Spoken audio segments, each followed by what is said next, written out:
Est-ce qu'on peut acclamer notre Seigneur?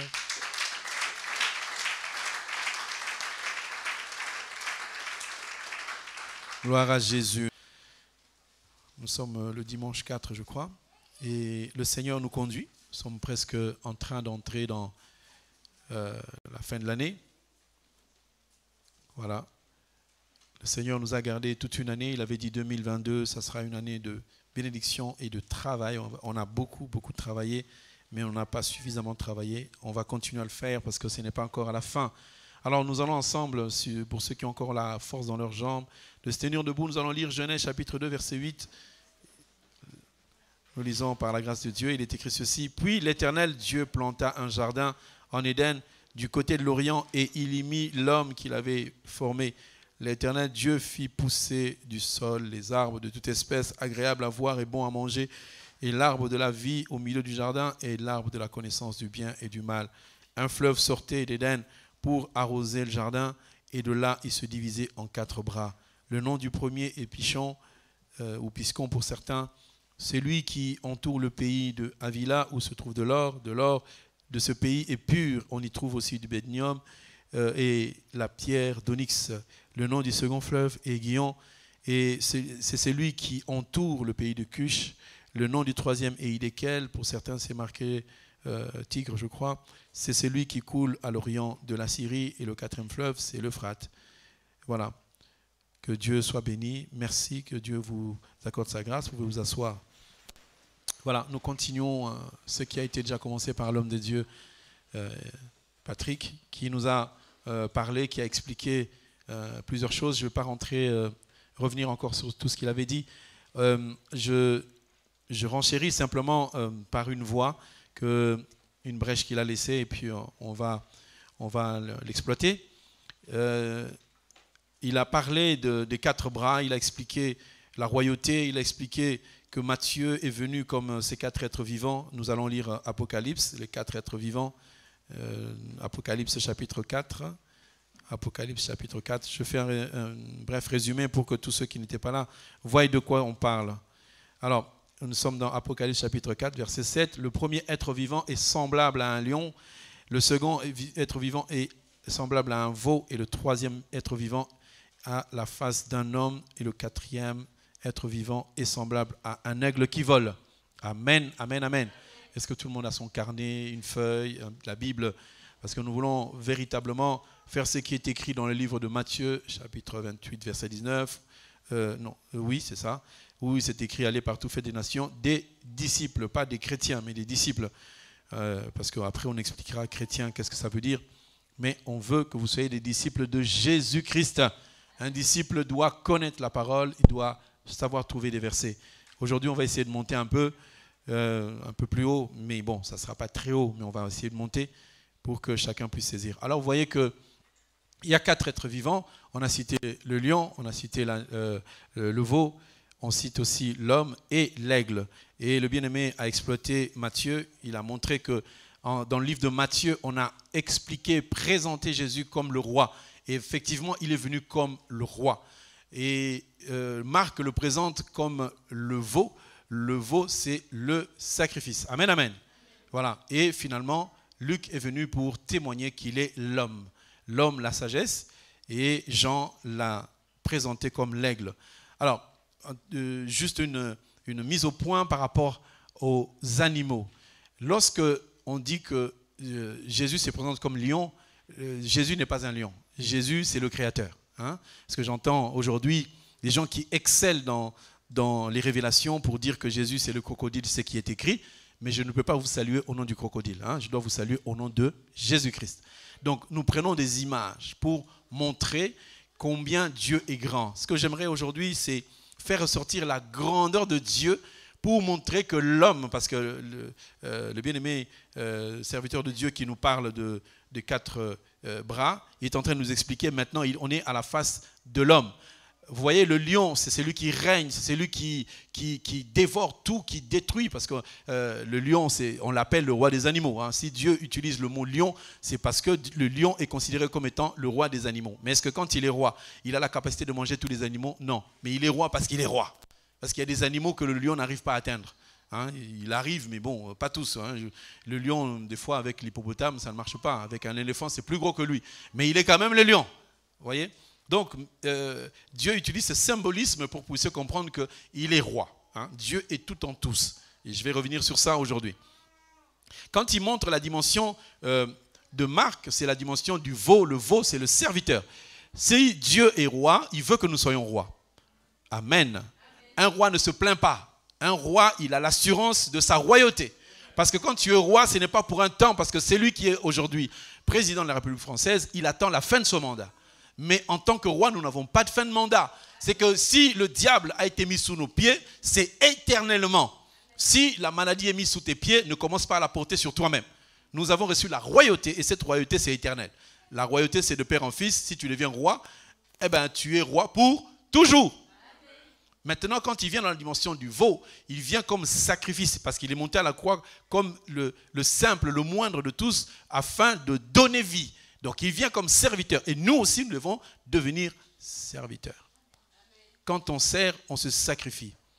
Et quand il se présente dans le livre de Luc comme étant l'homme, vous voyez qu'on parle des animaux, du lion, du veau, de l'aigle, mais ce sont des animaux qui n'ont pas l'intelligence humaine. Nous, en tant qu'hommes, quand on présente Christ en tant qu'homme, on le présente sous la grandeur de la connaissance. Parce que l'homme est le seul être qui a de l'intelligence et de la sagesse. Parce que les animaux, quoi qu'ils fassent, même s'ils obéissent au doigt et à l'œil, ce sont toujours des animaux, ils ont cet instinct animal. Alors, je n'ai pas le tableau, mais ce n'est pas grave. Dans la parole de Dieu, on présente Jésus sous 4 formes. On le présente comme le Fils de Dieu, on le présente comme le Fils de l'homme, on le présente comme le Fils d'Abraham, et on le présente comme le Fils de David. Ok? Comme Fils de David, là, il est roi. Parce que David était roi. Comme Fils d'Abraham, il est sacrifice. Parce que Fils d'Abraham s'appelle Isaac. Donc, Isaac étant le sacrifice, il se présente comme Fils d'Abraham, le sacrifice qui a été offert. Et il se présente comme fils de l'homme. Là, on parle de Luc. Là, on parle de l'homme. Et il se présente comme fils de Dieu. Dieu s'est élevé, c'est là l'aigle. Amen. Je donne les 4 facettes. J'aurais pu les écrire, mais tout le monde, je pense, est en train de suivre. Et là, nous voyons que Dieu marche toujours sur ces 4 facettes. On va aller dans le livre de Job, chapitre 11. On va faire une concordance. Aujourd'hui, il faut noter parce que je vais vous donner des versets qui font chaque fois la concordance. On aimerait, en tant que Christ qui est venu comme homme, que nous puissions connaître qui est Jésus-Christ, qui est Dieu, le Dieu que nous servons. Parce que si tu sers un Dieu que tu ne connais pas, tu es en train de servir une hérésie. Tu es en train de t'éloigner même. Il faut connaître le Dieu que tu sers. Il faut savoir qui il est. Alors, je disais donc dans Job, chapitre 11, je pense, ouais, Job 11. Job, chapitre 11. Il est écrit ceci, c'est le verset, je crois 7. Ouais, le verset 7. 7 à 8, on arrivera jusqu'à 9. Donc vous voyez que Dieu marche avec les 4 bras, il marche avec les dispensations des 4 évangiles, quoique c'est un seul évangile, et il marche avec les 4 êtres vivants, toujours pour montrer le symbolisme du 4. 4, vous voyez le fils qui s'appelait Judas. Judas, c'est la réjouissance, la louange, la délivrance. Le chiffre 4 vient pour nous délivrer. Il vient pour accorder la grandeur à celui qui était si faible. Alors, le livre de Job, chapitre 7, aujourd'hui, j'ai vraiment besoin que vous puissiez me suivre parce que des fois, je ralentis pour vous attendre. Aujourd'hui, je ne vous attends pas. On va avancer. Alors, il est écrit ceci, Job, chapitre 11, verset 7. « Prétends-tu sonder les pensées de Dieu, parvenir à la connaissance parfaite du Tout-Puissant ?» Verset 8. « Elle est aussi haute que les cieux, que feras-tu » Là, on parle de la hauteur. « Plus profonde que le séjour des morts, que sauras-tu » Là, on parle de la profondeur. Verset 9. « La mesure est plus longue que la terre » on parle de la longueur. « Et elle est plus large que la mer » et là, on parle de la largeur. Est-ce que je suis en train de vous montrer qu'on parle des 4 bras. Les 4 bras ont été exprimés par les 4 dimensions de l'évangile. Et cette dimension vient aussi de ce qui est sur le trône.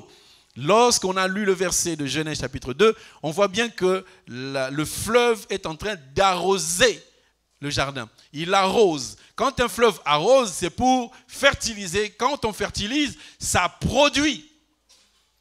Amen, amen.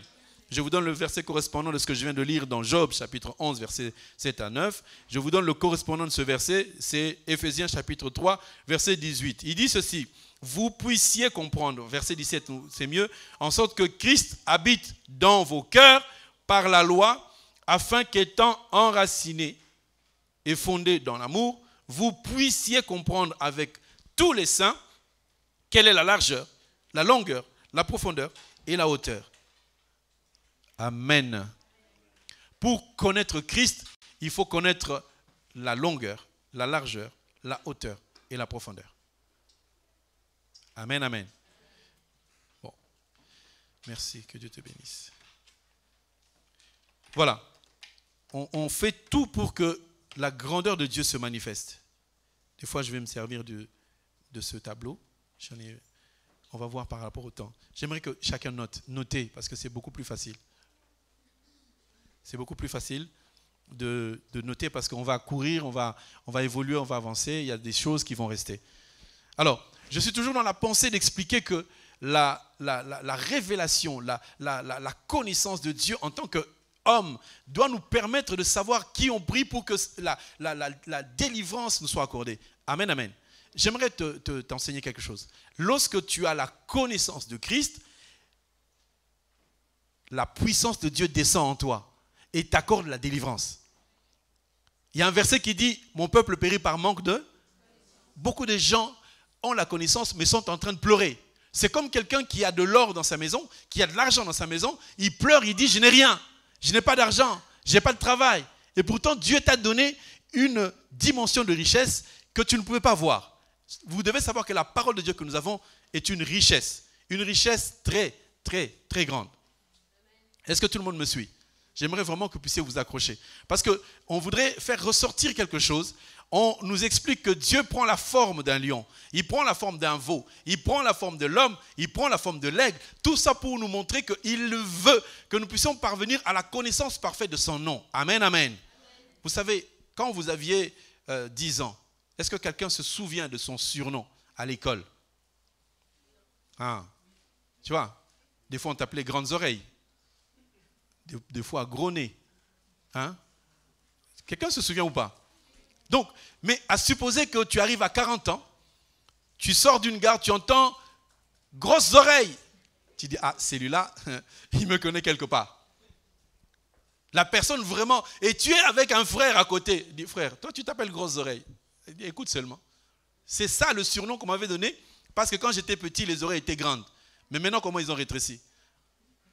Parce que tu es entré dans la dimension de croire et d'accepter le Seigneur tel que tu es. En disant, j'ai des grandes oreilles, mais si Dieu me les a données aussi grandes, c'est parce qu'il a jugé que c'est bon. Ne vous affligez pas de complexe, mon nez il est trop grand, trop petit, trop tordu. C'est Dieu qui a voulu que tu sois comme ça. Amen. Accepte Dieu tel quel. Mais pour les mèches, ce n'est pas Dieu. Chacun fait sa part. Voilà. Vous comprenez, il faut toujours un peu de sel pour embellir là. Voilà. Donc si Dieu t'a fait tel que tu es, sois fier parce que ce n'est pas toi qui t'es créé. C'est Dieu qui t'a créé pour un but. Il sait que tu appartiens à son nom et il va te poser là où il faut. Il y a des gens qui ont fait des puzzles dans leur enfance. Vous avez remarqué que quand on a fini de faire le puzzle, il n'y a plus rien. Dieu a fait comme un puzzle. Tu es imbriqué à quelque chose pour que le tableau soit beau. Tu n'es pas seul, mis à l'écart pour que tu sois un élément tout simple en disant « Moi, je n'aime pas le contact avec les gens. Je viens à l'église, j'écoute la parole et je m'en vais à la maison. » Tu as un sérieux problème. Parce que si tu dois t'accommoder à moi et que tu t'en vas, c'est qu'il y a une partie du tableau du Seigneur qui est vide. Et quand vous voyez un puzzle qui n'est pas terminé, où il manque quelque chose, c'est comme les enfants de 4-5 ans qui ont perdu une dent ou deux. Quand ils rigolent, ça ne nous fait pas rire, mais on voit bien qu'ils ont perdu quelques dents. Amen, amen. Le tableau du Seigneur, il n'y a aucune dent qui manque. Que Dieu soit béni. Je reviens dans Genèse. On va vraiment se balader. Suivez-moi, accrochez-vous. Vous êtes déjà des adultes, des véritables aigles. Regardez, nous revenons dans Genèse chapitre 2, verset 8. On dit ceci, puis l'Éternel Dieu planta un jardin en Éden. Je voudrais rappeler une chose qu'on a tellement insisté. Le jardin d'Éden, c'était sur terre. On a fait l'homme à l'extérieur du jardin pour le poser dans le jardin. Amen. Parce que dans le jardin, on devrait trouver la production. On devrait trouver l'élévation. Mais l'ennemi est entré. Juste pour éclairer un petit peu. Il dit, verset 9, l'Éternel Dieu fit pousser du sol des arbres de toute espèce agréables à voir et bons à manger, et l'arbre de la vie au milieu du jardin. Analysons ce verset 9. On fait une étude. Une étude biblique, c'est toujours mieux que de passer rapidement. Regardez le verset 9, qu'est-ce qu'il dit? L'Éternel Dieu fit pousser du sol des arbres de toute espèce agréables à voir et bons à manger, et l'arbre de vie au milieu du jardin. Ok? Alors, nous allons au chapitre 3. Genèse 3.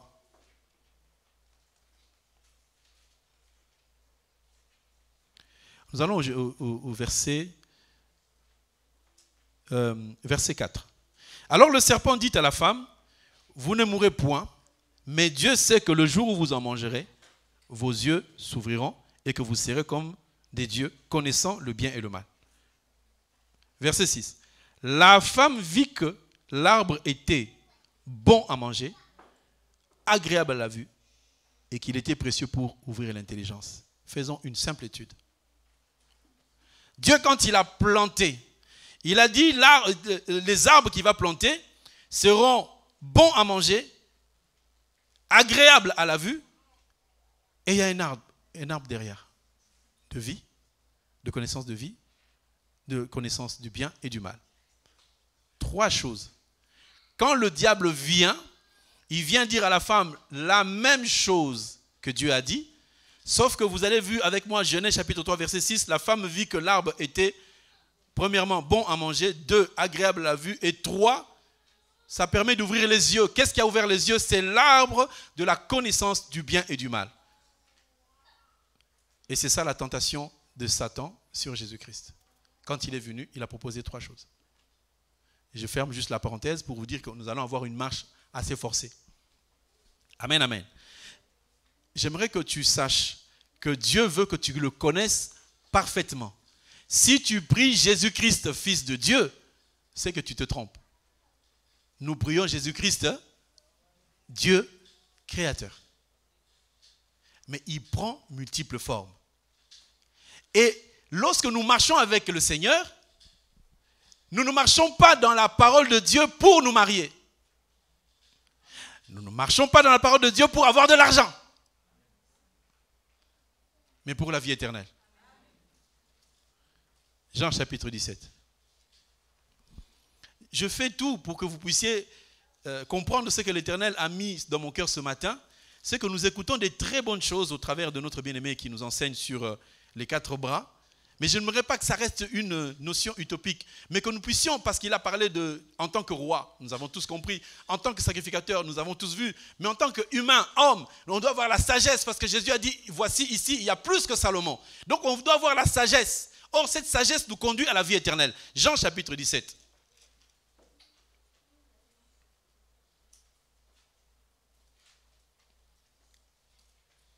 Verset 3.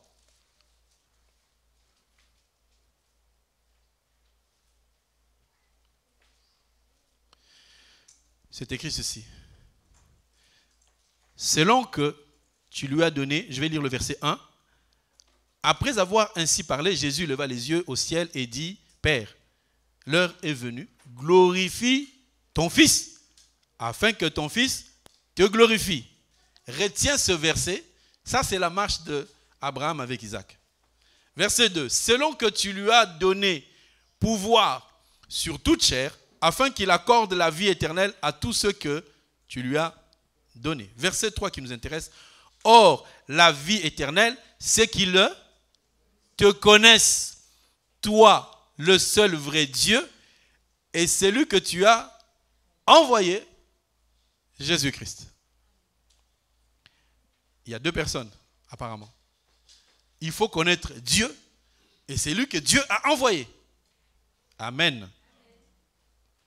C'est ça qui fait la grande confusion dans le milieu des enfants de Dieu, où tout le monde pense qu'il y a un Dieu au ciel, Et Jésus, c'est son prophète. Jésus, c'est son fils. Jésus, c'est son envoyé. Jésus n'est pas le fils de Dieu.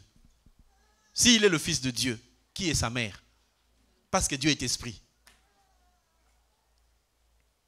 Amen. Si Jésus est le fils de Dieu, qui est sa maman? Il n'y a qu'un seul Dieu, n'est-ce pas?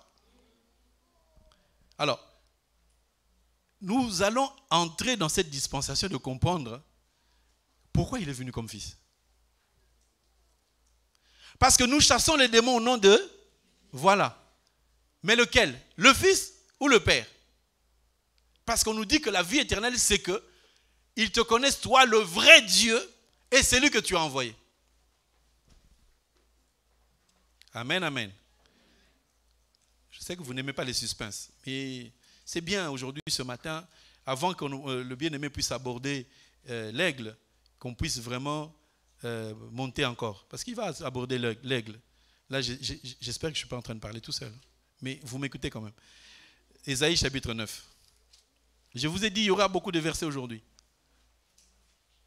La vie éternelle, c'est qu'ils te connaissent, toi, le vrai Dieu, et c'est lui que tu as envoyé. Il a envoyé un fils. Ésaïe chapitre 9. Comment Dieu peut-il dire qu'il faut qu'il te connaisse? Mais comment on peut connaître Dieu? On peut connaître Dieu que si on connaît son fils. Amen. Nul ne vient au Père que par moi. Par qui? Par Christ. Ésaïe chapitre 9, verset 5. C'est écrit ceci. Car un enfant nous est né, un fils nous est donné, la domination reposera sur son épaule. On l'appellera admirable, conseiller, Dieu puissant, Père éternel, prince de paix. Aujourd'hui, j'aimerais que vous puissiez comprendre, un enfant nous est né et un fils nous est donné. Ça va jusque-là? Ok. Vous connaissez l'histoire de la naissance de Moïse?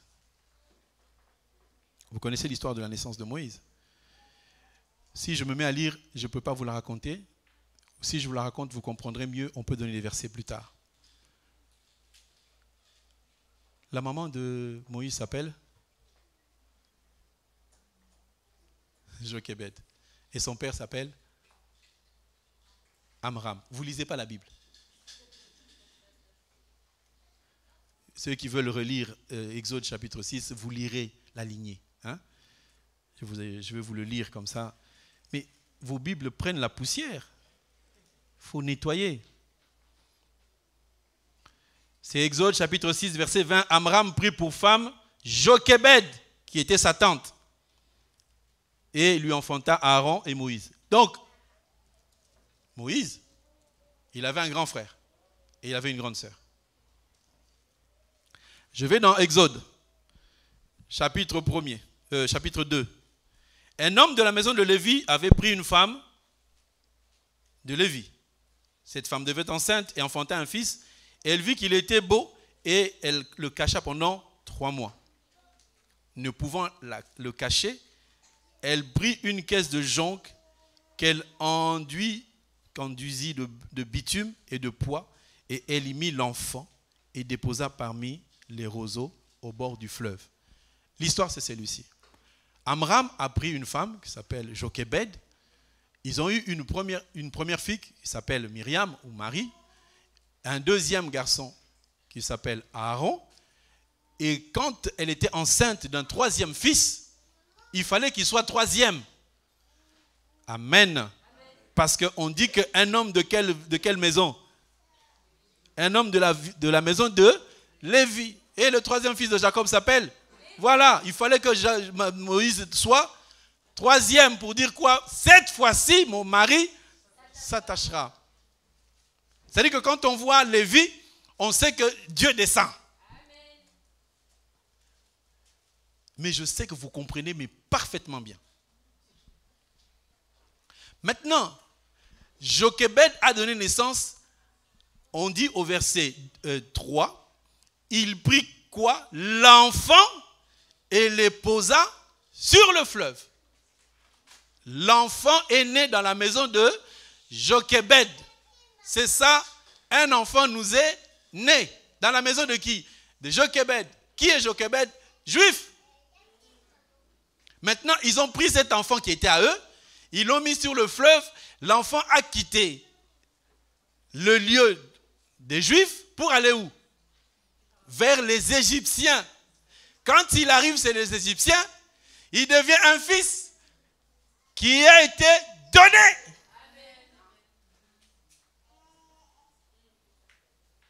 Ça va? Écrivez. Quand vous parlez à quelqu'un comme ça, un enfant nous est né, un fils nous est donné, regarde à Moïse. Dieu parle avec des énigmes, mais il cache tout dans la Bible. Là, je suis en train de faire ressortir des affaires pour que tu saches que si Dieu a parlé de Moïse, ce n'était pas Moïse, il était en train de prophétiser sur Jésus-Christ. Est-ce que ça va? Vous savez, en Afrique, des telles révélations, quelqu'un se lève, il fait ouh, et il amène un billet de 500, il met sur la table un cadeau. C'est vrai que ça fait du cinéma. Mais c'est que je veux que ton cœur soit dans la joie de savoir que j'apprends ces choses. C'est ça qui me mène à la vie éternelle. Amen. Tu sais, quand tu découvres quelque chose, tu as une joie. Tu te dis, Seigneur, pourquoi je ne savais pas ces choses? C'est ça qu'on te demande. N'amène pas ta dîme. Merci d'être assis. Maintenant, le verset, Exode chapitre 2, verset 10. Maintenant, la fille de Pharaon, quand il eut grandi, elle amena à la fille de Pharaon et il fut pour elle un fils. Mais ce n'était pas l'enfant. Cet enfant qu'on avait mis dans la caisse de jonc pour aller sur le fleuve est devenu un fils. Et ça, c'est l'enfant de Pharaon qui lui a donné le nom. Elle lui donna le nom de Moïse, car, dit-elle, je l'ai retiré des eaux. Je ne l'ai pas tiré de l'eau, je l'ai retiré. Ça veut dire 2 fois. Parce qu'il est né. Le fait de le retirer, il est né pour la... Amen. Vous êtes là. Ne partez pas. Donc, quand tu vois la pensée de Dieu qui vient pour montrer que cet enfant qui est né dans la maison, mais c'est le fils qui est donné, on comprend dans cette dimension que la fille de Pharaon, puisqu'elle reçoit cet enfant qui devient fils pour elle, cet enfant est donné à l'Égypte. Donc nous sommes des Égyptiens qui avons reçu un fils. Maintenant, nous devons comprendre que ce fils-là, c'est le Père lui-même. Maintenant, Jésus est en train de parler avec ses disciples. Moi, je dis que Jésus provoque ses disciples. Il les provoque. Pour qu'ils arrivent à extraire ce qu'il y a en eux et qu'ils puissent reconnaître la parole de Dieu dans leur vie. Amen, amen. Des fois, je vous provoque ici, vous ne bougez même pas. Il faut qu'il y ait quand même des réactions. On dit, pasteur, là, je n'ai pas compris. Tu as dit quelque chose là. Il y a des choses que j'ai dites, c'est passé comme ça. J'ai posé une question. J'attends la réponse, ça fait 365 jours. Quel est le premier miracle de Jésus sur terre quand il est venu? C'est quoi? Dans la Bible, quel est le premier miracle de Jésus? Risqué. Tout le monde a dit sur 10. C'est quoi le premier miracle? Pardon? J'entends l'eau en vin. Encore mieux, qui dit mieux? Ah là là là là. Le premier miracle de Jésus, ce n'est pas la transformation de l'eau en vin. Ce n'est pas ça. Jean chapitre 2, hein? Lisons. Jean chapitre 2. Nous sommes en train de faire une étude. J'aime bien quand les gens répondent. N'aie pas peur. Il vaut mieux que tu donnes une réponse, même si elle est fausse. On va t'aider à avancer. Jean chapitre 2. 3 jours après, il y eut des noces à Canaan. N'est-ce pas? Voilà. Jean chapitre 2, c'est ça.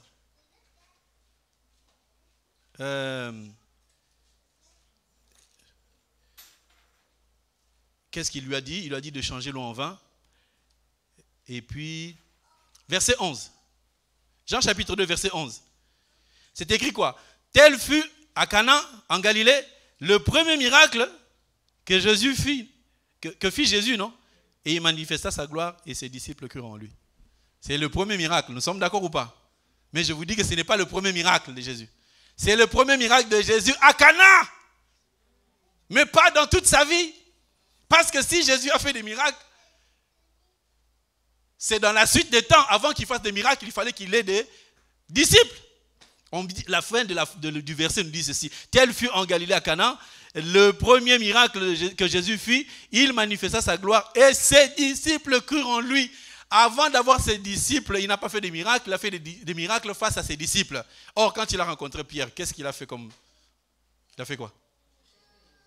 La pêche, voilà. Donc, vous comprenez que la pêche miraculeuse a précédé les noces de Cana. Vous ne lisez pas la Bible. Vous la conservez à la maison. Au moins note à la maison, tu vas vérifier ce que j'ai dit. La Bible dit que c'est le premier miracle. Mais il a dit virgule à Cana. Lisons la Bible. Amen. Voilà, je vous ramène encore à Jean 14. Maintenant, Jésus provoque. Si je lis tout, on ne finira pas, mais je vais faire l'effort. Jésus est en train de provoquer ses disciples. Il dit ceci, verset 2. Il y a plusieurs demeures dans la maison de mon Père.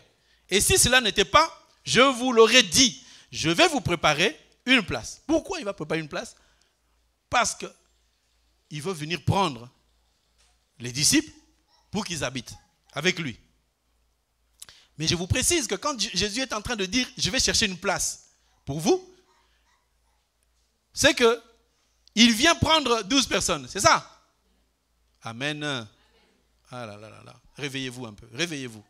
Il dit, il y a des places dans la maison de mon Père.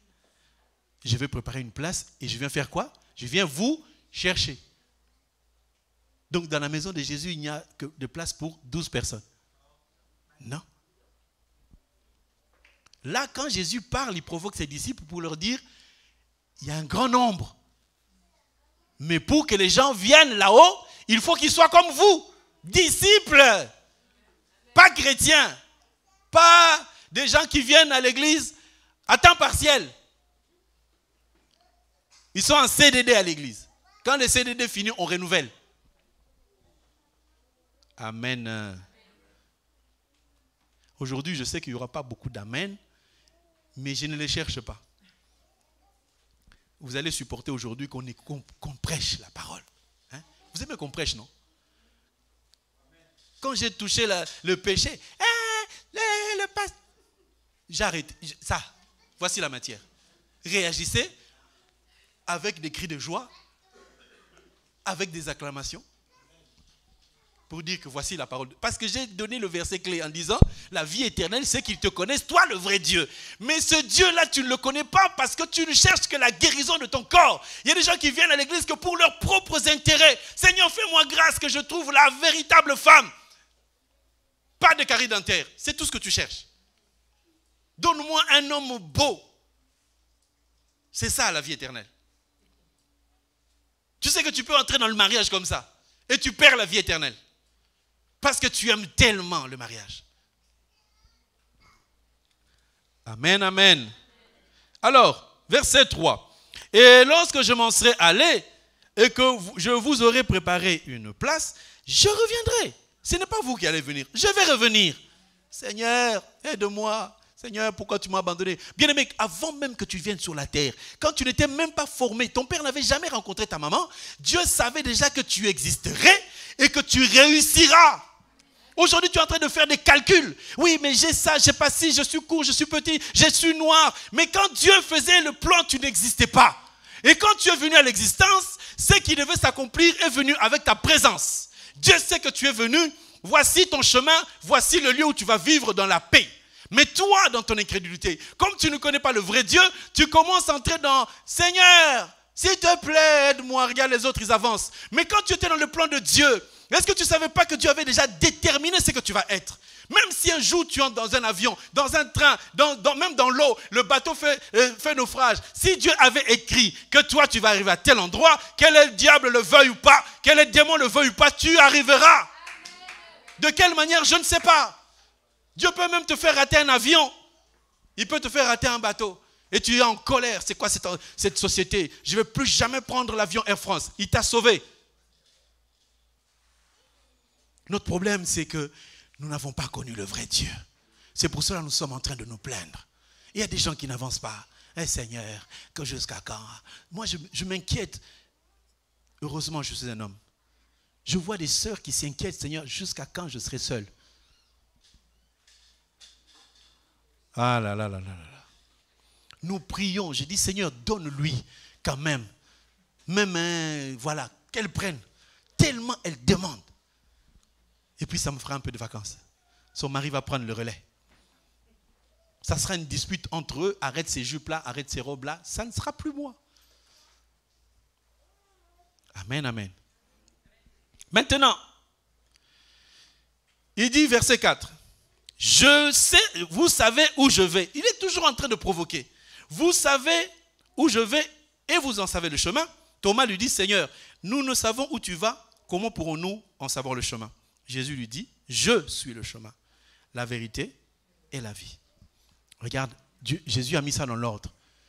Il est d'abord le chemin sur lequel tu vas connaître la vérité. Cette vérité te donne la vie. Il n'est pas la vie, le chemin et la vérité.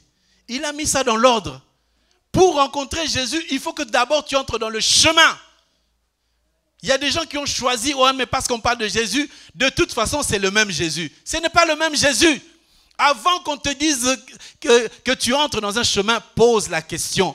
Un enfant d'Israël, lorsqu'on lui donne la nourriture, il demande qu'est-ce que c'est.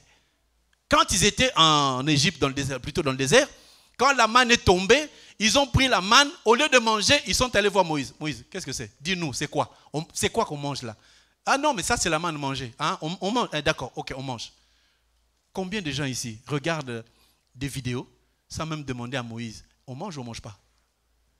Je ne veux pas que vous puissiez me regarder comme le Moïse. Non, simplement de poser la question. Homme de Dieu, je suis en train de suivre des enseignements en ce moment. C'est sur YouTube, tel pasteur. Écoute-le, dis-moi si c'est avec le Seigneur. Je peux t'aider. Il y a des gens qui sont déjà perdus. Ils ont perdu le chemin parce que tous les soirs, ils cliquent, ils regardent un certain monsieur qui enseigne. Oh non, mais il enseigne comme Papa Freddy. Non, on n'enseigne pas pareil. Je n'ai pas dit que j'étais le meilleur. J'ai dit qu'il y a des coloquins sauvages. Quand tu entends Jésus, toi tu crois que c'est le même. Avant d'écouter, pose au moins la question. Je ne veux pas te juger, je dirais ma soeur, arrête, c'est pas ça. Je cherche plutôt autre chose. On n'a jamais interdit à quelqu'un d'aller écouter, ni d'aller dans une autre assemblée. Mais pose la question. Tu veux voyager, pose la question. Pasteur, je vais dans tel pays. Je vais prier où? Au moins il y a des téléphones. Allô, en Mauritanie, oui, il y a une église. Va chez un tel. Les enfants de Dieu voyagent à tout va pour que le pasteur ne soit pas au courant. Et gloire à Jésus, je ferme la parenthèse. On continue. Maintenant, Jésus leur a dit, je suis le chemin. Pourquoi Jésus dit ces choses? Vous avez vu quand on développe, quand l'homme de Dieu, Patrick, a développé chaque dimension royale ou sacrificielle et dans l'homme, il est en train de montrer l'étendue, la grandeur de notre Dieu. Dieu est tellement grand. Mais Jésus voulait montrer à ses disciples, je suis le chemin. N'allez pas ailleurs. Quand quelqu'un vous dit, je suis le chemin, c'est que restez d'abord à ses côtés. C'est pour cela que Dieu a mis des serviteurs de Dieu qui vous montrent le chemin. Et dans ce chemin-là, ça vous amène à la vérité, et à la vérité, et la vérité vous donne la vie, mais surtout la vie éternelle. Verset 7. Il rajoute encore, il le provoque encore. Il dit, si vous me connaissiez, vous connaîtriez aussi mon Père. Dès maintenant, vous le connaissez et vous l'avez vu. Et c'est ça que Philippe réagit, verset 8. Philippe lui dit, Seigneur, montre-nous le Père et cela nous suffit. Jésus lui dit, il y a si longtemps que je suis avec vous. Philippe demande quoi? Le Père, non? Parce qu'en face de lui, il avait le Fils. Maintenant, Jésus parle du Père. Et maintenant, eux, ils lui disent, montre-nous le Père. Jésus lui dit, mais ça fait longtemps que je suis avec toi. Donc Jésus est qui? Ben oui. C'est le Père qui est en face. Alors, le problème, c'est la gymnastique d'un enfant de Dieu, d'essayer de s'imaginer, mais Jésus-Christ est Père. Mais comment il a marché sur la terre? Comment on l'a tué?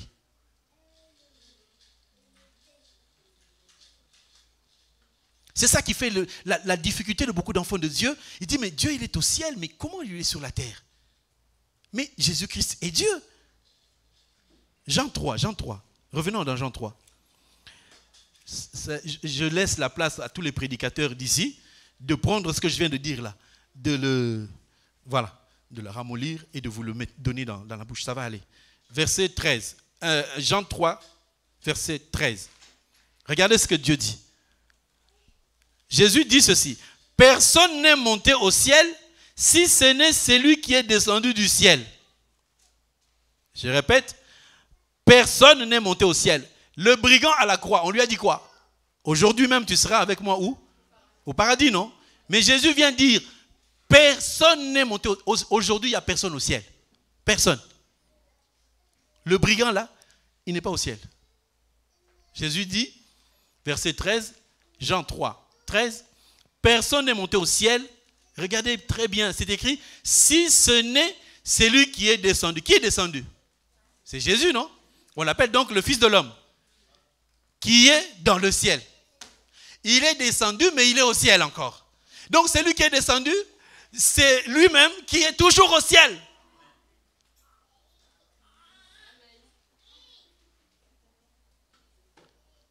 Personne n'est monté au ciel. Il n'y a que le Fils qui est descendu.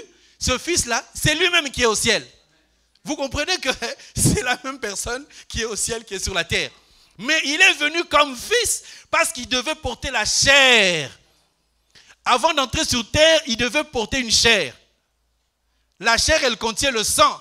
Il avait besoin du sang pour expier le péché et nous amener à la rédemption. Parce que sans le sang, on n'aura pas de rédemption.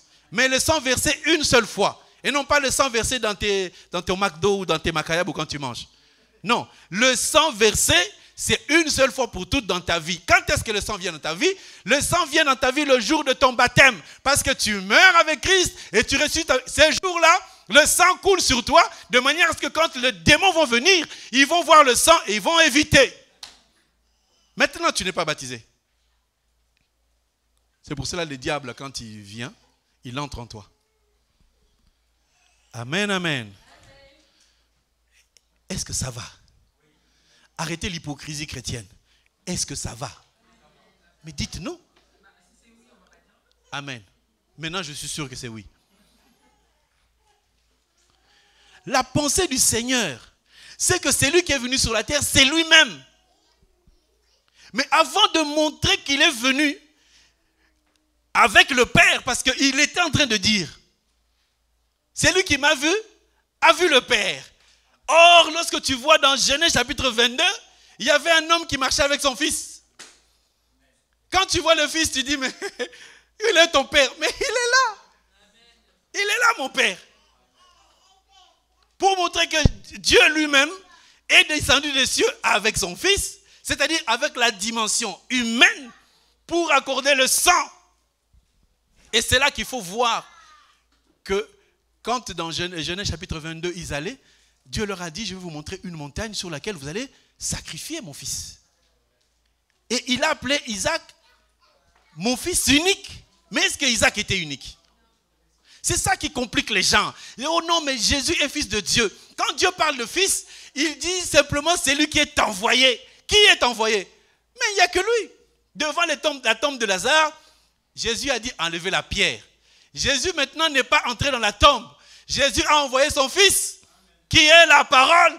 Lazare sort. C'était que Jésus avait la dimension de Dieu et la bouche est sortie pour envoyer quelqu'un à l'intérieur, ramasser celui qui est à l'intérieur pour le faire sortir. Donc ce qui est entré dans la tombe, c'est la parole, l'envoyé, c'est ça le fils. Oh là là là là là là. Ah là là là là là là.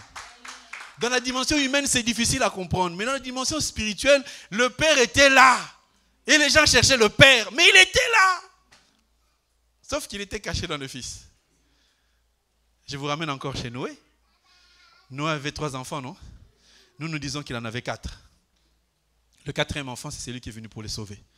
Le 4e enfant de Noé s'appelle l'arche. Parce que Noé a fait l'arche. Et lui-même, il est entré dans l'arche. Donc l'arche étant son fils, quand les gens voient l'arche, à l'intérieur de l'arche, il y avait son père, le concepteur de l'arche. Donc tu demandes à l'arche, il est où le père? Mais je suis le père. Parce que c'est l'arche qui a sauvé. Quand il sauvait, le Fils était à l'intérieur, le Père était à l'intérieur. Il est venu pour sauver. Amen, amen. C'est bon, retenez comme ça. Ça rentre. Il faut aimer Dieu. Il faut aimer la parole de Dieu qui est décortiquée. Et pour montrer que Jésus marchait avec son Père, ensemble, il a fait quelque chose. On va lire dans Matthieu, chapitre 3. Matthieu, chapitre 3. Je suis juste en train de vous témoigner que connaître Jésus, c'est connaître le Créateur parce qu'il est l'image. J'ai pris un autre chemin pour que vous puissiez avoir cet amour de comprendre que Jésus peut prendre toutes les formes. Et c'est à cela que nous allons avoir la victoire sur le diable. Parce que la connaissance nous amène la victoire. Matthieu chapitre 3, verset 16. Le verset 13 nous dit, alors Jésus vint de la Galilée au Jourdain vers Jésus pour être baptisé par lui. Mais Jean s'y opposait en disant, c'est moi qui ai besoin d'être baptisé par toi. Et tu viens à moi. Jésus lui dit, laisse faire maintenant, car il est convenable que nous accomplissions ainsi tout ce qui est juste. Et Jean ne résistera plus. J'essaie d'expliquer qu'est-ce qui est juste. Pourquoi Jean-Baptiste ne voulait pas baptiser Jésus? Parce que Jésus était supérieur à Jean-Baptiste. Amen. Mais lorsque Dieu a déjà parlé au travers de Moïse, entre Aaron et Moïse, qui était supérieur? Qui était grand? C'est Aaron. Mais qui a lavé Aaron? C'est Moïse. Donc, pour que Aaron puisse entrer dans le sacerdoce en tant que souverain sacrificateur, il a fallu que son frère cadet puisse raser ses poils et le laver nu. Quand il l'a lavé, il est entré dans le service. Maintenant, Jean-Baptiste étant le petit frère, il fallait que Jésus, en tant que souverain sacrificateur, cette fois-ci de l'ordre de Melchisédek, qu'il soit lavé par un plus petit que lui, qui l'a précédé. Parce que vous savez que quand Jean-Baptiste est né, il avait 6 mois d'avance à Christ. Mais quand Jean-Baptiste l'a présenté, il a dit, c'est lui qui vient après moi m'a précédé. Amen, amen. Mais c'est pour accomplir l'écriture.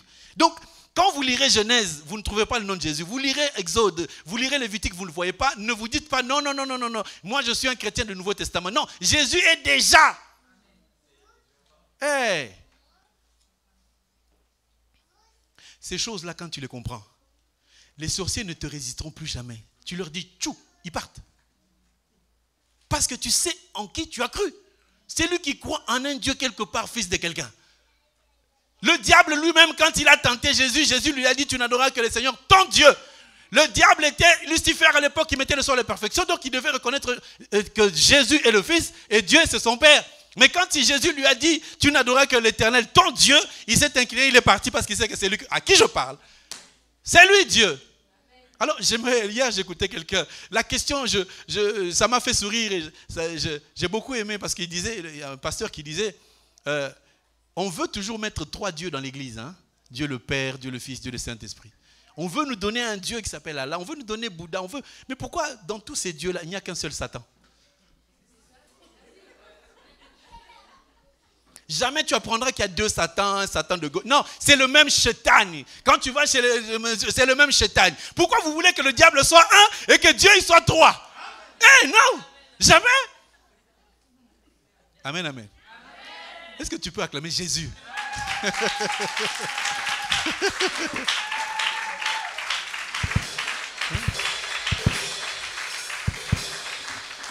Moi, je suis en colère, on présente un seul Satan et on se bat pour présenter plusieurs dieux. Oh, Dieu le Père, Dieu le Fils, Dieu le... Non! Dieu est unique. Il est unique. Il va combattre Satan. Mais il est unique. N'allez pas diviser en 3 pour qu'il puisse se battre. Non, mais attends, c'est le Père ou c'est le Fils qui va combattre Satan? Non! Amen.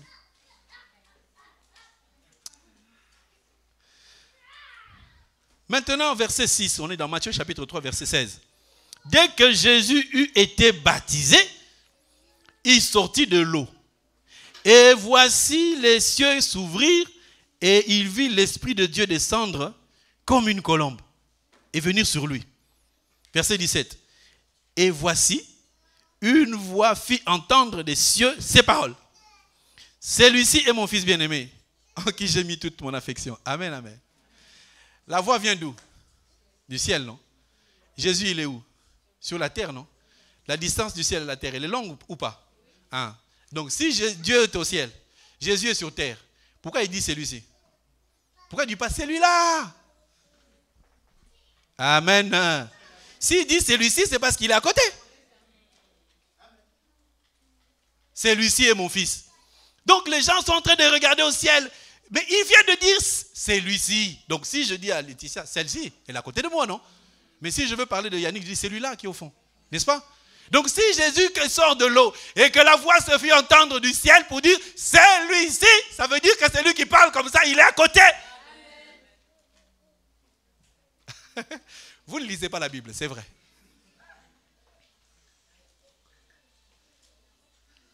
De toute façon, ce n'est pas un péché de ne pas lire. Hein. On nous a simplement dit lisez nuit et jour. Je vous comprends, la nuit vous dormez.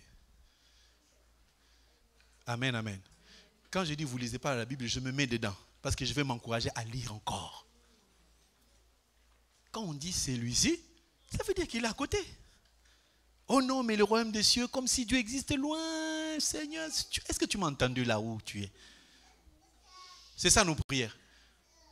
Et d'autres même crient plus fort. On nous a fait crier, un pasteur est venu à l'église. Vous savez, Bartimée, il a crié. Il a dit, fils de David, avec ta voix là, est-ce que Dieu va t'entendre? Crie plus fort. Papa pasteur, si j'ai un volume tout petit, donc Dieu ne m'entendra pas. Bien aimé, on a crié. Hein, pasteur Eric? Il était avec moi, on a crié ensemble. Jésus! Chez nous, en Linga, on dit, tata, nous, des vieux comme nous, là. On nous a fait dire Jésus à haute voix. Dites-le 3 fois. Jésus, Jésus. Mettez les mains sur la tête. On a mis les mains. Donc, si tu ne mets pas les mains sur la tête, là, si tu ne cries pas, Jésus ne t'entend pas. Mais quand il te dit, si tu veux prier, entre dans ta chambre, ferme la porte. Le Dieu qui est dans le secret, il t'entend. Même si tu ne cries pas. Même si je ne chasse pas très fort au nom de Jésus. Quand je dis simplement, diable, sors de cet enfant. Puisque je suis revêtu de Christ en moi, ce n'est pas moi qui agis. La puissance de Dieu, revêtue par l'onction du Seigneur, elle poussera à ce démon de quitter cet enfant. Voilà pourquoi j'ai confiance. Si je prie pour quelqu'un, sache que tu seras guéri. Sinon, j'ai dit à Dieu, si c'est pour prier pour des gens, faire semblant et que les gens ne sont pas guéris, enlève-moi. Je ne veux pas. Parce que nous sommes ensemble ici. Dans 5 ans, tu vas me dire, pasteur, ça fait 5 ans que tu m'as imposé les mains, il n'y a rien qui se passe. Ah non. On ne va pas attendre 2 ans, on ne va pas attendre 1 semaine. C'est aujourd'hui. Je t'impose les mains et tu es guéri. Je déclare que tu vas avancer et tu avances. C'est lui qui dit amen ce soir-là. Il y a des changements dans ta vie. Dieu a crié du ciel. Mais les gens ont entendu que c'est lui-ci. Dieu est bon. Mais il y a aussi autre chose parce que, désolé, c'est une étude, mais bon, on n'a pas assez de temps, mais je vais quand même y aller parce que quand vous lirez la Bible, partout c'est marqué celui-ci, celui-là, il ne faut pas faire confusion. Je vais juste redresser, arranger quelque chose pour qu'on ne puisse pas se perdre. Jean chapitre 1er, voilà. Jean chapitre 1er. Est-ce que ça passe? Bon, moi je dis qu'amen, ça passe. Jean chapitre 1er, verset 29.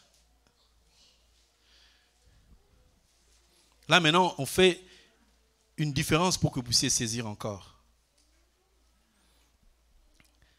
Verset 29 nous dit ceci. Le lendemain, il vit Jésus venant à lui et il dit, voici l'agneau de Dieu qui ôte le péché du monde.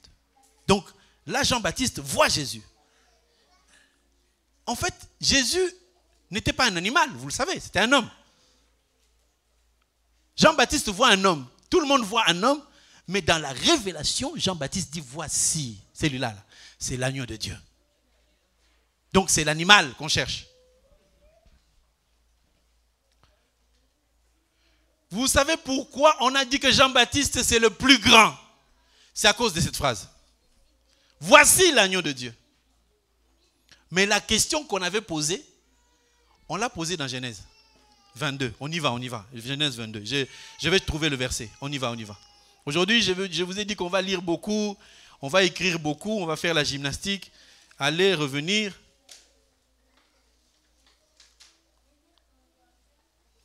Genèse 22, verset 7. Tout le monde a trouvé? Genèse 22, verset 7. Alors Isaac, parlant à Abraham, son père, il dit mon père. Il répondit, me voici. Isaac reprit, voici le feu, le bois. Mais où est l'agneau pour l'holocauste? Cette question n'a pas été posée que par cet enfant Isaac. Cette question a été posée depuis aussi le temps, mais révélée. Je cherche encore le verset.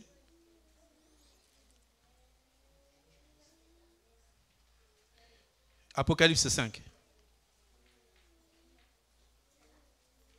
Verset 5. Non, verset...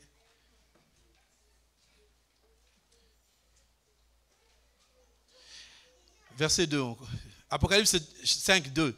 Et je vis un ange puissant qui criait d'une voix forte, qui est digne d'ouvrir le livre et d'en rompre le sceau. Et personne dans le ciel, ni sur la terre, ni sous la terre, ne put ouvrir le livre ni le regarder. Et j'en pleurais beaucoup de ce que personne ne fut trouvé digne d'ouvrir le livre ni de le regarder. Ce verset, on dirait que ça n'a rien à voir. Mais quand Isaac posait la question, où est l'agneau de sacrifice? En même temps, Jean recevait la révélation, mais qui est digne d'ouvrir le livre? Parce que c'est l'agneau qui vient ouvrir. Verset 5, et le veillard me dit, ne crains point, voici le lion de la tribu de Juda. Le rejeton de David a vaincu pour ouvrir le livre, et c'est cette sceau.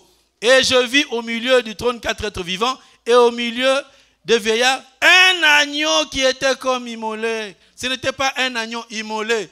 C'est pour ça la chanson qui dit, l'agneau immolé nous a rachetés pour Dieu. Il faut qu'on voie. Parce que l'agneau ici était comme. Parce que moi, je voudrais que ce soit l'agneau comme qui me donne la victoire que l'agneau qui est déjà immolé. Le brigand était à demi-mort. Hein? Mais il n'était pas mort complètement.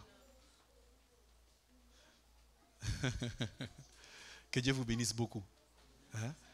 Recevez cette parole comme la bénédiction. Moi, j'aime bien nager comme ça. J'aime bien comme ça, quand je nage comme ça. Je me sens bien.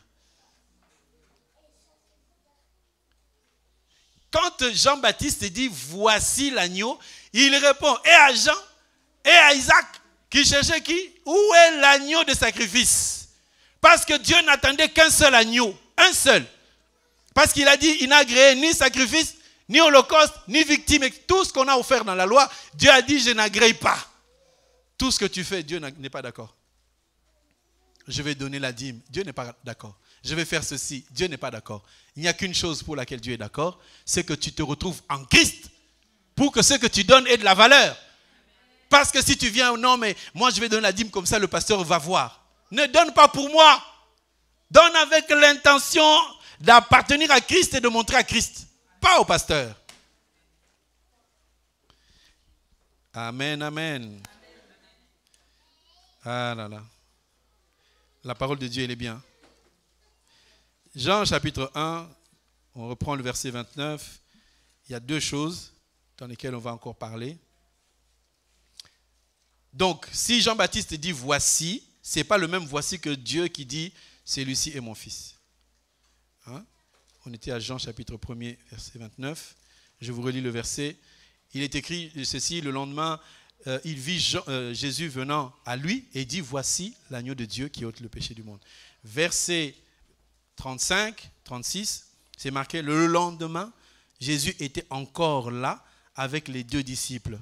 Et ayant regardé Jésus qui passait, il dit, voilà l'agneau de Dieu. Pourquoi ces deux choses? Un coup, il dit voici, un coup, il dit voilà.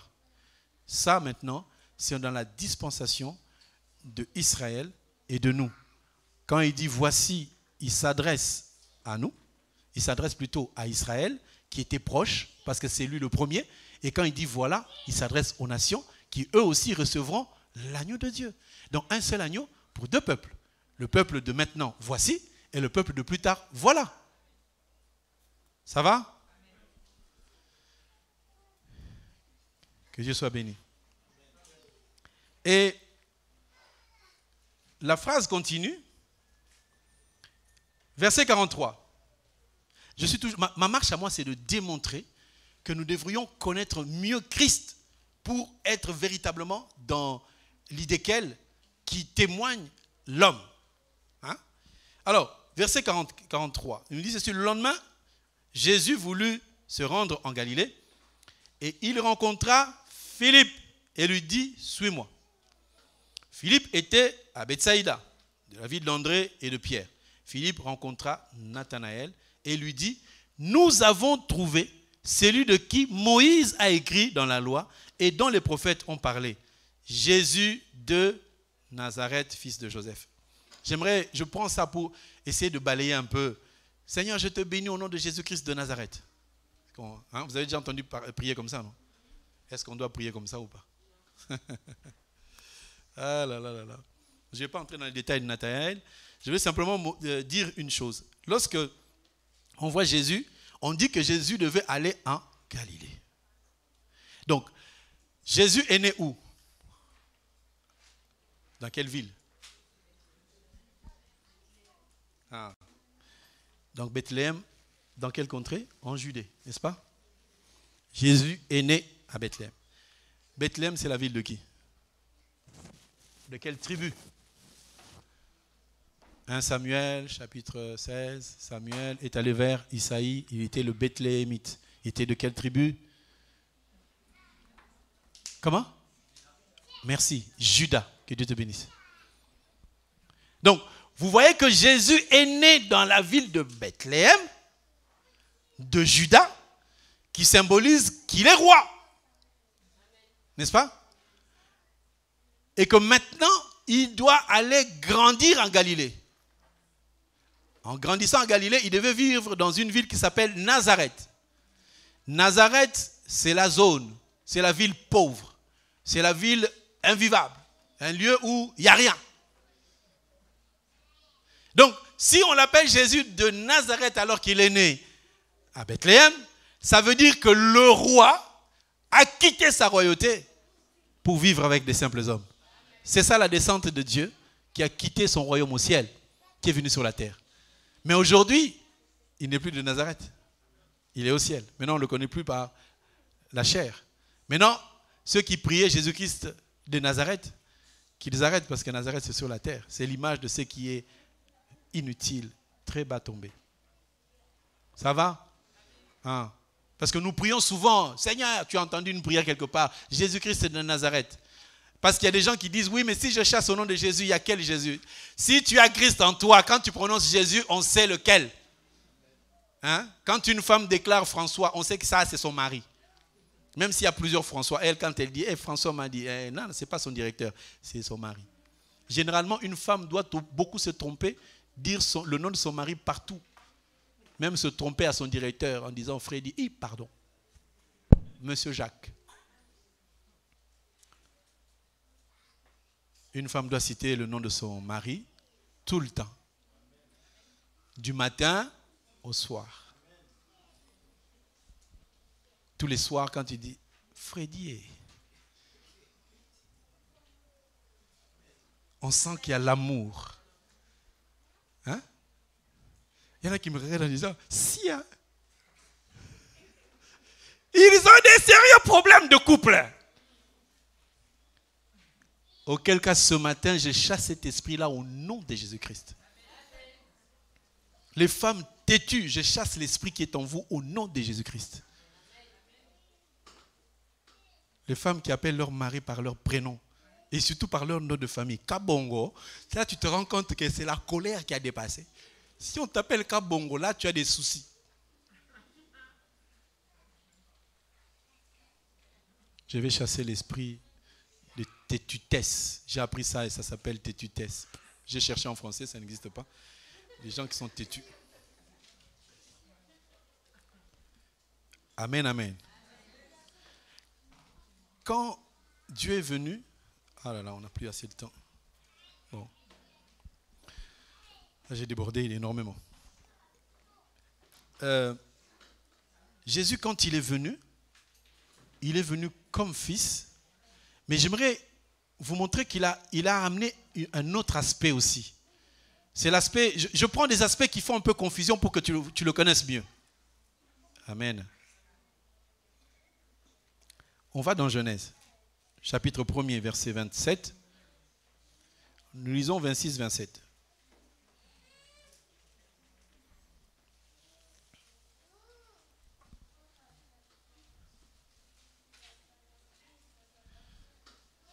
Dieu est bon, n'est-ce pas?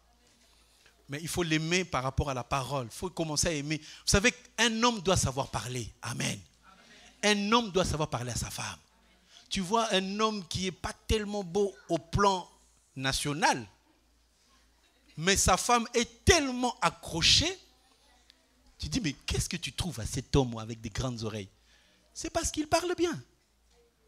Un homme qui fait rire sa femme, qui lui fait des guillis verbales, c'est un homme que vraiment, ça fait plaisir.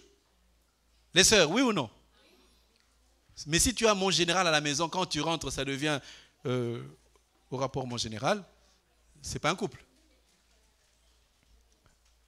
Un homme doit regarder sa femme et dire, ah là là là là, je ne peux pas trouver une si belle femme. Oh, quelle beauté.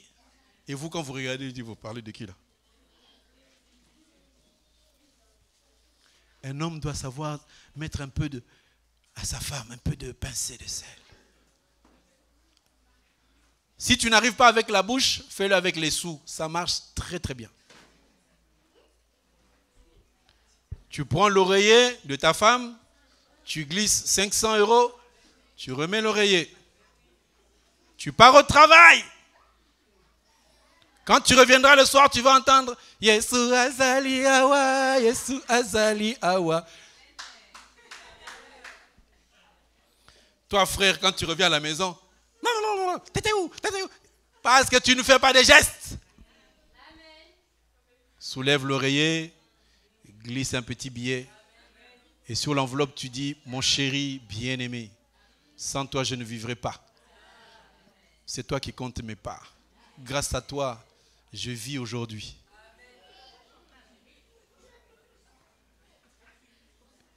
Ce ne sont pas que de mots. Mais quand elle ouvre l'enveloppe, elle dit, pourquoi je ne l'ai pas épousée avant? Oh. J'aurais dû l'aimer à 15 ans. Amen, amen. Je sens qu'il y a des couples qui ont des problèmes ici. Quand on parle de ça, on dirait qu'on leur raconte l'histoire qui passe à la télé. Ça ne les touche même pas. En tant que père, je vous donne l'expérience aussi. Si j'étais malheureux ou malheureuse, enfin, si elle était malheureuse, vous l'aurez vu, non? Faites des gestes. Ça adoucit le couple. Toujours la main dans la poche, radin. Je chasse l'esprit des radineries ici au nom de Jésus.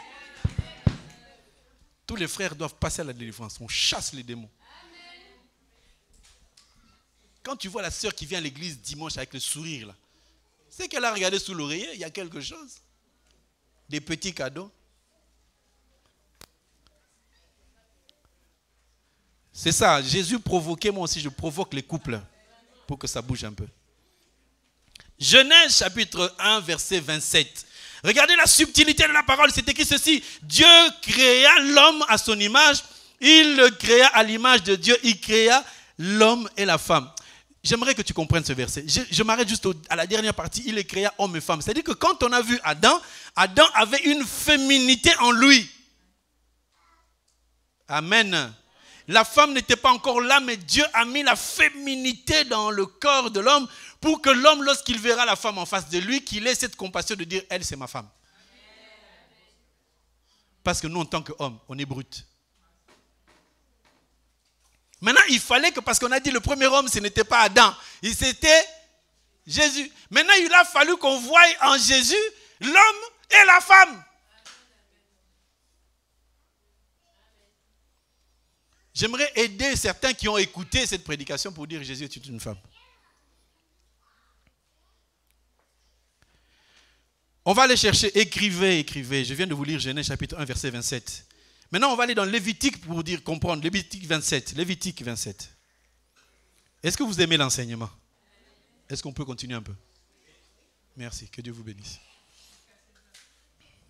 Alors, regardez Lévitique 27, verset 4. Bon, lisons verset 1. L'Éternel parla à Moïse et dit, parle aux enfants d'Israël et tu diras, lorsqu'on fera des vœux, s'il s'agit des personnes, elles seront à l'Éternel d'après ton estimation. Si tu as affaire à l'estimation d'un mâle de 20 à 60 ans, ton estimation sera de 50 cycles d'argent, selon le cycle du sanctuaire. Verset 4. Si c'est une femme, ton estimation sera de 30 cycles. 30 cycles du sanctuaire. Donc, pour estimer une femme, c'était 30 cycles.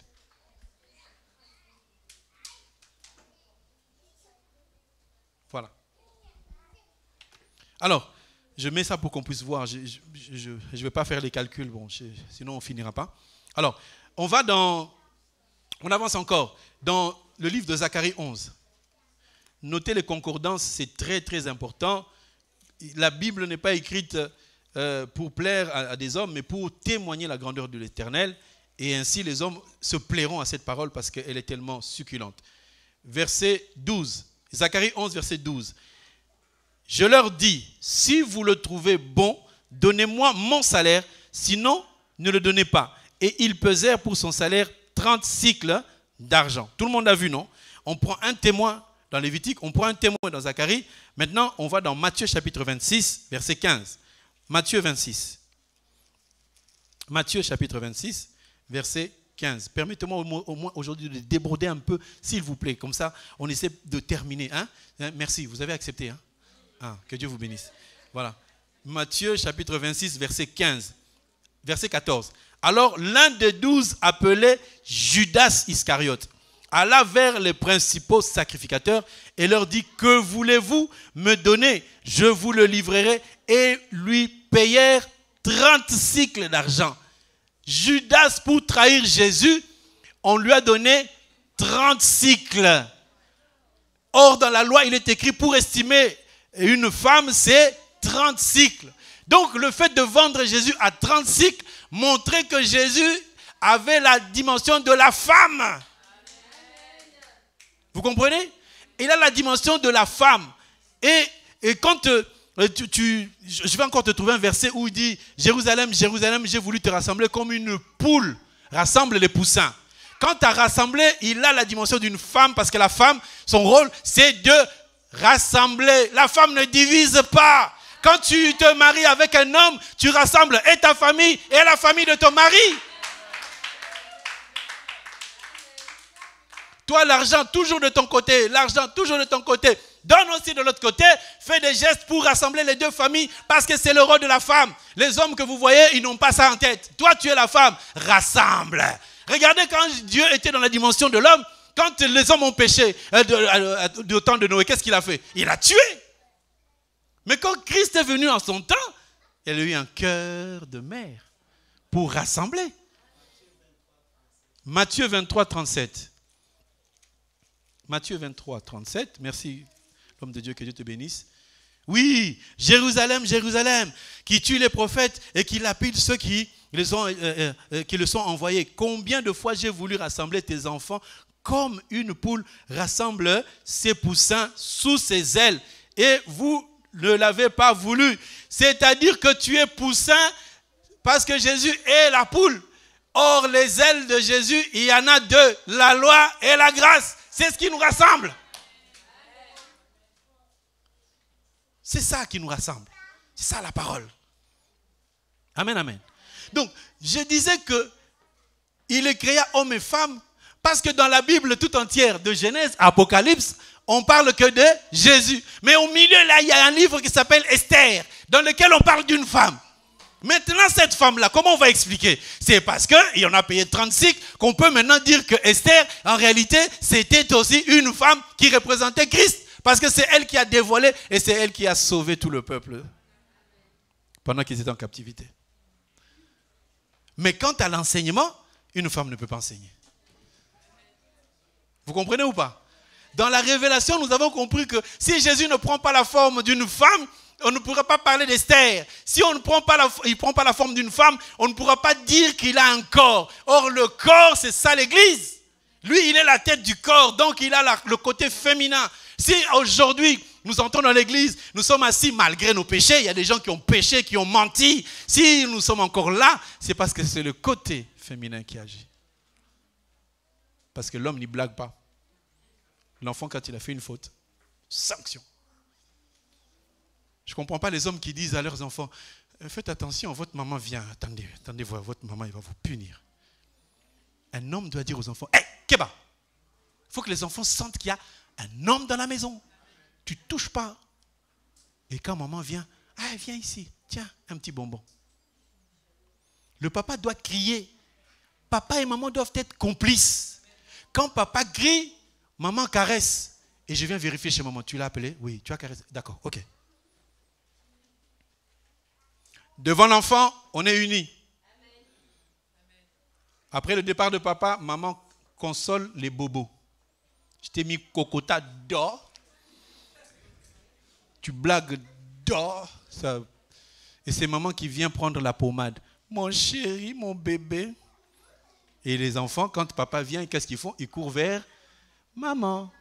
Voilà. Pas le contraire. Sinon, délivrance. Donc, si vous voyez le livre de Esther, c'est aussi pour expliquer que Jésus prend la forme. Il y a tellement de choses à expliquer. Je terminerai par une chose. On va chercher un verset. Luc 23. Luc. Comment? Non, Luc 23. J'avais donné le verset ou pas? Je viens de donner un verset là? Ah, d'accord. Pardon, je croyais que Luc 23. 23. Verset 26. Ça, c'est juste pour enlever un peu les films que vous regardez. Comme ça, on terminera par la grâce du Seigneur. Luc 23, verset 26. Alors, comme ils l'emmenaient, ils prirent un certain Simon de Cyrène qui revenait des champs et le chargèrent de la croix pour qu'il porte derrière Jésus. Et il était suivi d'une grande multitude de gens du peuple et les femmes qui frappaient la poitrine et se lamentaient sur lui. Il y a un monsieur qu'on appelle Simon de Cyrène. Il est dans la Bible. Et beaucoup de religions ont valorisé cet homme en disant qu'il est venu aider Jésus-Christ. J'aimerais aujourd'hui que vous puissiez savoir que cet homme n'était pas venu aider Jésus. Et même dans d'autres mouvements chrétiens, s'il faut le dire, catholiques, on a présenté Jésus qui est tombé 3 fois. Dans ces mêmes religions, on a dit qu'il y avait des mages. Il y avait combien de mages? 3. Hein? Vous avez vu la Bible, c'est 3 mages. Il y avait 3 mages. Non, il y en avait combien? On a parlé des mages. Mais les films faits par des païens, au carré, au cube, montrent qu'il y a 3 mages. Et vous avez regardé Les Inconnus. Hein? Donc ils ont fait le film des 3 mages. Les 3 mages dans la Bible, il n'y en a pas. Il y avait 3 cadeaux. Oui, le nombre de mages n'est pas connu. Donc les mages, il n'y en avait pas 3. C'est sûr qu'il y avait 3 cadeaux. Mais je crois que pour porter les 3 cadeaux, il y a besoin d'une seule personne. Si on a dit les mages, peut-être qu'il y en avait 2, peut-être qu'il y en avait 6. C'était des magiciens. Vous voyez, ce sont les hérésies introduites dans la parole. Maintenant, cet homme Simon de Cyrène, on dit d'abord qu'il venait de Cyrène. Il faut d'abord chercher c'est quoi la ville de Cyrène et pourquoi il sortait des champs. Cyrène, c'est l'actuelle Libye. Ok? Donc quand on voit Simon de Cyrène, on voit quelqu'un étranger. Donc Jésus était devant avec sa croix. Derrière lui, il y avait Israël, les Juifs. Vous comprenez? Ça, c'est les 12 qui marchaient devant Jacob. Maintenant, quand Jacob a vu les enfants de Joseph, Manassé et Ephraïm, il les a pris, il a dit, ceux-ci sont maintenant à moi. Israël, c'est le poteau parce que c'est marqué, c'est lui qui est pendu au poteau. Il y a des gens qui disent que Jésus n'était pas crucifié parce qu'ils ont pris la pensée de dire que Jésus était placés au poteau, c'est-à-dire avec une seule ligne, un seul bois. Mais lorsque nous lisons l'Écriture, nous voyons que la veuve de Sarepta, elle avait pris combien de bois? 2 bois pour faire le feu. Pourquoi elle prend que 2 bois pour faire le feu? Parce que quand il y a 2 bois, ça fait le feu du ciel. Ça signifie qu'il y a un bois qui est vertical, il faut qu'il y ait un bois horizontal. Or, le bois horizontal, c'est Manassé et Ephraïm qu'on a pris de l'Égypte et qu'on a introduit dans la révélation du Seigneur. Parce que nous n'étions pas d'avance appelés, mais on nous a greffés, on nous a introduits. Et pour le manifester au niveau de la croix, avant qu'il monte à la croix, il a fallu que Simon aussi vienne porter cette croix pour montrer que désormais, il fait partie de l'alliance de Christ. Et Simon de Cyrène nous représente nous. Et Israël qui était avant est passé après. Parce que Simon de Cyrène, lorsqu'il est venu, il marchait derrière Jésus et derrière lui, il y avait la foule. La foule, c'est Israël. Nous passons devant Israël parce que c'est nous qui entrons les premiers. Ah là là là. Que Dieu vous bénisse beaucoup. Donc si quelqu'un te dit, tu vois, Jésus était fatigué, il fallait qu'on l'aide. On ne l'a pas aidé. C'est ça l'alliance. Donc toi, tu n'étais pas dans l'alliance. Tu n'étais pas prévu. On t'a greffé. On a pris l'olivier sauvage. On est allé dans la brousse. Tu sais que nous, on était des sauvages. Ce n'est pas parce qu'on mangeait avec les mains qu'on se léchait les mains. Non, on était des véritables sauvages, des menteurs, des escrocs, des sauvages. Le peuple d'Israël, c'était un peuple sage. Il était riche, pourquoi? À cause de la loi qu'ils avaient. Leur coutume, comme vous les Congo, où il faut passer entre les jambes des gens. Là, pour eux, leur coutume, c'était la parole de Dieu. Et désormais, tu n'es ni Mukongo, ni juif, ni congolais, ni français. Tu deviens enfant de Dieu. Ta coutume devient la parole de Dieu. Si tu entres dans la parole de Dieu, tout ce que tu vas demander, Dieu te l'accorde. Avant même que ça n'arrive dans ta bouche, puisque Christ est en toi, la pensée qui monte dans ton cœur, Seigneur, je dois me marier, Dieu fait vite parce qu'il y a l'écriture qui est en toi. Au lieu de courir, de chasser les démons, de prier, Seigneur, donne-moi de l'argent, invoque seulement l'Éternel, la connaissance de Dieu qui va s'asseoir en toi, c'est que la bénédiction va suivre. Ce n'est pas toi, mais c'est Christ qui est en toi. Si beaucoup de gens ne sont pas bénis, c'est parce qu'ils n'ont pas Christ en eux. Christ, c'est un aimant. Il attire toutes les bénédictions de la terre. Si tu as Christ en toi, là où il faut travailler, on dit on a besoin de 2 personnes, tu seras le premier. Là où on a besoin d'une personne, tu seras le seul. Que tu sois noir, c'est encore mieux parce que c'est comme ça. Lorsqu'il faut se marier, tu auras le meilleur des mariages. Lorsqu'il faut se marier, tu auras le meilleur des maris. Il y en a qui disent amen pour dire amen. Mais Dieu peut, à travers de toi, changer ton mari. Il devient un homme extraordinaire parce que Dieu passe par toi pour changer un homme. Vous le savez ou pas? Dieu peut changer un homme. Il est coriace. Sa mère même peut te dire, cet enfant, je ne sais pas comment faire avec lui. Mais toi, tu viens, tu lui fais des guilis-guilis aux oreilles. Tu commences à lui raconter, chérie, tu sais que tu es beau. Ah bon? Parce que toute sa vie, on lui a dit, tu es vilain. Tu sais, quand une femme te dit que tu es beau, tu deviens rouge, tu commences à vivre, tu chantes dans la rue. Alléluia. Pourquoi tu chantes? Parce qu'une femme t'a dit que tu es beau. C'est vrai ou c'est faux? Vos enfants, là, quand ils ont 14-15 ans, les garçons, vous entrez dans leur chambre, on dirait un local poubelle. C'est rempli de fourchettes, de couteaux. Les chips qui sont terminés depuis 2 ans. Mais le jour où une fille lui fait un bisou sur la bouche en disant « Et tu es beau », l'enfant commence à faire le ménage. Tu te dis, il a rencontré quelqu'un. Il faut qu'on prie pour lui. C'est bizarre, vous rencontrez quelqu'un, vous êtes toujours les mêmes. Moi, quand j'ai rencontré qui, ça a changé ma vie. Alors, si quelqu'un change, je commence à avoir des sourires, des alléluia tout le temps, c'est qu'il a rencontré un homme. Donc, vous n'avez pas rencontré un homme, vous êtes encore en train de regarder les voisins. Arrêtez de regarder les voisins. Oh, il est beau. Ça, c'est un voisin. Mais ton Seigneur, oh, la femme qui dit, oh, j'aimerais que cet homme meure cette femme meure pour que je prenne sa place. Ma soeur, tu es impudique. Il faut qu'on prie pour toi. Dieu a réservé un homme spécialement pour toi. Les gens vont le regarder en disant, oh, c'est quoi ce mari? Mais lorsque tu vas le soigner, on dira marque est déposée. Ça ne sera ni une Mercedes, ni une Toyota. Ça sera ton mari. Et toi, amen. Est-ce qu'on peut acclamer notre Seigneur? On va se tenir debout, on va louer notre Dieu. Est-ce qu'on peut adorer notre Dieu, le bénir?